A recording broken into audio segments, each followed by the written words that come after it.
বাড়ি থেকে যাতায়াত করে পড়ে। এই নয় যে একদম কোথাও চলে যেতে হবে, এসব নয়।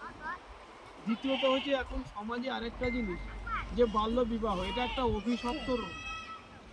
বাচ্চাকালে মেয়েদের বিয়ে দিচ্ছে দুটো কারণে, একটা অভাবের কারণে, পড়াতে পারছে না, পয়সা নেই তাই। তাহলে গভর্নমেন্ট যেখানে পড়ানোর জন্য বারবার উদ্যোগ দিচ্ছে, এবং কন্যাশ্রী থেকে শুরু করে, রূপশ্রী থেকে শুরু করে, সবুজ সাথী থেকে শুরু করে গভর্নমেন্ট যেখানে এত কিছু দিচ্ছে, তাহলে আমাদের বাচ্চারা কেন পিছাবে? তাহলে সেই জায়গাটাকে লক্ষ্য করে আমরা বলছি কি না, বাচ্চাদেরকে বাল্যবিবাহ নয়, সে প্রাপ্ত বয়সেই বিয়ে হবে, তবেই সেই মা হলে পরে সুস্থ মা হবে, বাচ্চা হলেও সুস্থ মা হবে, সুস্থ বাচ্চা হবে।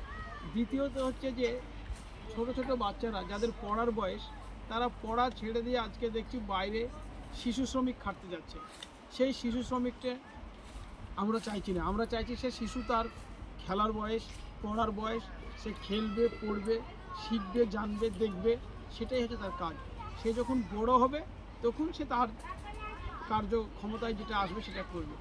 এই সবগুলো নিয়েই জনকল্যাণ আলো ফাউন্ডেশন। আমরা আগামী দিনে যদি তোমরা সহযোগিতা করো, এখানে আমরা একটা বড় করে স্বাস্থ্য সচেতনতা শিবির করব, যেখানে আমরা ফ্রি স্বাস্থ্য ক্যাম্প থাকবে, এবং মেয়েদেরকে আমরা ন্যাপকিন ফ্রি করে দিব।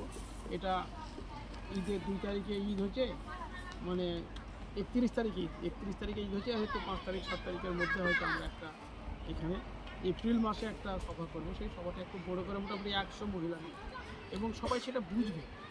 এটা মানে এই নয় যে এখানে আরে চাকরি পাবে, এই নয় যে এখানে কোনো কাজ পাইয়ে দেওয়া হবে, এগুলা কিন্তু নয়। আমরা সমাজে সব থেকে বড় অনেক মায়েরা অসহায় হয়ে যায় যে মাদক দ্রব্য নিয়ে, যে বাড়িতে পুরুষগুলো বা কোনো ছেলেরা যেভাবে মাদক দ্রব্যে মাতাল হয়ে সংসার নষ্ট করছে, এই জায়গায় আমরা রুখে দাঁড়াবো, এবং তোমরা স্বাধীনভাবে এখানে রুখে দাঁড়াতে পারবে। কেননা